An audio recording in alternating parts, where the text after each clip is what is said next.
Details అయితే చూద్దాం.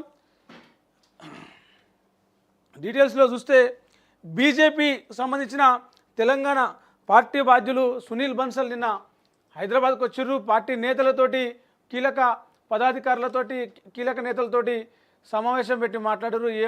ఏమైందో ఒకసారి చూద్దాం.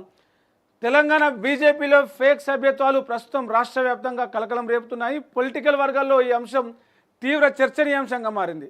వచ్చే ఎన్నికల్లో గెలిపే లక్ష్యంగా పావులు కలుపుతున్న అధిష్టానం లోకల్ లీడర్లపై ప్రత్యేక ఫోకస్ పెట్టింది. ప్రతి నాయకుడి పనితీరుపై వివరణాత్మక నివేదికలు తయారు చేస్తుండగా వెనుకబడిన వారిని సస్పెండ్ చేస్తామంటూ కూడా నిన్న వార్నింగ్ ఇచ్చిందట.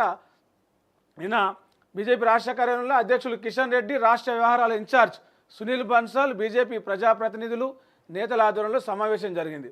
ఏకంగా 13,000 ఫేక్ సభ్యత్వాలు కేంద్రానికి వీళ్ళు ఏదైతే సభ్యత్వాలు మెంబర్షిప్ చేసారో అందులో 13,000 ఫేక్ సభ్యత్వాలు అంటే లేని సభ్యత్వాలను పంపించారని చెప్పేసి గుర్తించారు. మొత్తానికి రాష్ట్ర నాయకత్వం మీద, లోకల్ లీడర్షిప్ మీద కూడా సునీల్ బన్సల్ నిన్న కొంత ఫైర్ అయ్యిండు.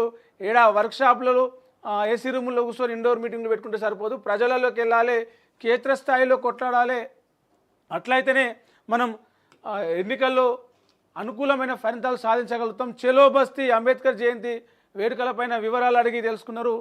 అంటే చలో బస్తీ అనే పేరుతోటి బీజేపీ ఒక కార్యక్రమం చేయాలని చెప్పేసి పార్టీ అధిష్టానం పిలుపునిచ్చింది. మరి ఎంతవరకు చేశారు, అంబేద్కర్ జయంతికి సంబంధించి ఎలాంటి కార్యక్రమాలు చేశారని చెప్పేసి కాంగ్రెస్ ప్రభుత్వ ప్రజా వ్యతిరేక విధానాలపై చేయాల్సిన పోరాటంలో స్పీడ్ పెంచాలని చెప్పేసి కూడా నిన్న ఆయన దిశానిర్దేశం చేసిండు సునీల్ బన్సల్.